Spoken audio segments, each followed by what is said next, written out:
Mr. Thenell, about what time were the first cherry trees planted in this section of the country? About the year 1885, a few acres of fruit trees were planted by a couple of professors from the University of Wisconsin. I suppose that was just as an experiment. It was from then on until about 1911 or 12 that the plantings became more extensive. Until now, they total about 12,000 acres. How about the size of your own orchard right here, the Martin Orchard? We have under cultivation 730 acres of our own. This is the largest in the entire world, isn't it? There's no dispute about that. How about the aggregate number of orchards that there are in this locale? Well, there are a great many in number. A good many of the growers belonging to an association, totaling about 600 in number. And I suppose from all that acreage and all those orchards, there must be a tremendous amount of cherries. Could you tell us just about how that crop is as to poundage? Individually, we are considered the largest concentrated growing area in the United States. Our crop ranging in size from about 12 million to this year, it reached 24 million. Well, I want you to go on from there and tell us just what the cherry harvest means to Door County and the state of Wisconsin. The cherry industry has done plenty for Door County in the way of advertising. We rank individually, and our county as a group is considered the largest concentrated cherry section in the United States. There was a time, not many years back, that the cherry industry in our county flourished, riding on the crest of a small national production and receiving from 8 to 12 cents a pound for the fruit. The result that additional acreage was planted, not only in Door County, but all over the United States. This developed a competitive situation in the years that followed.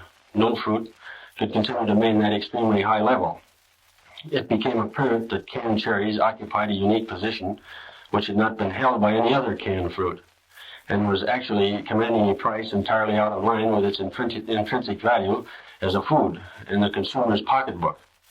During the two heavy productive years, 1930 and 31, there apparently was an overproduction or a consuming surplus on the market.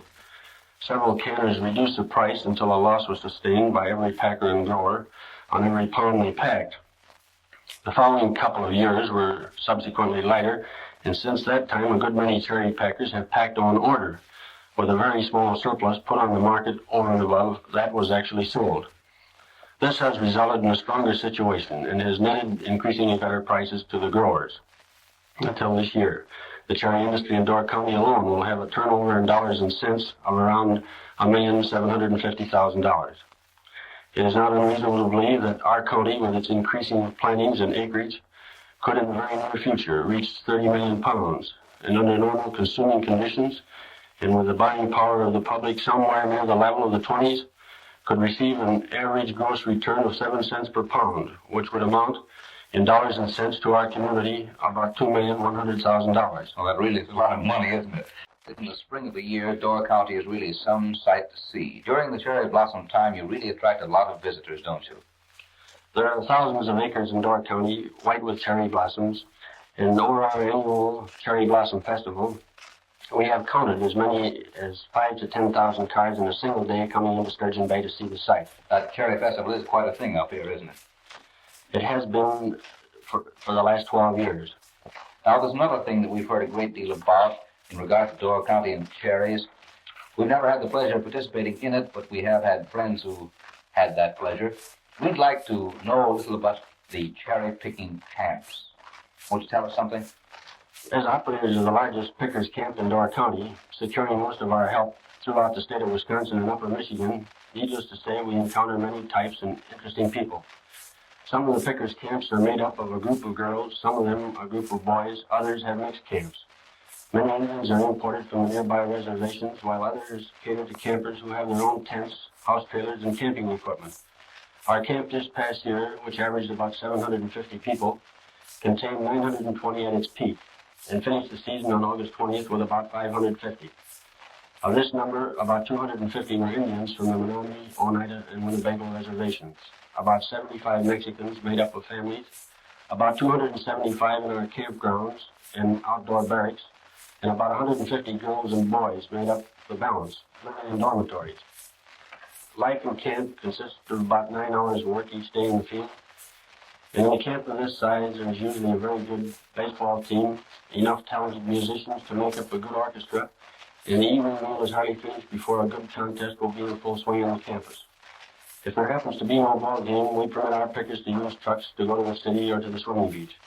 A couple of nights a week, there will be a dance made up mostly of the cherry pickers from the home camp and from the neighboring camps nearby. Living conditions in camp have become increasingly better. All water furnished to pickers being tested, and the sanitary conditions of the camps are under state supervision.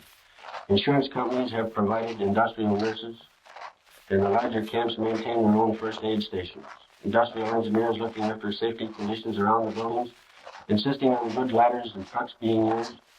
The welfare of the pickers have been very much enhanced, and our Wisconsin Industrial Commission has investigated the rate of pay and has found that in each year the proportion paid to the picker has been increasingly greater than the net return the grower has received for his cherries.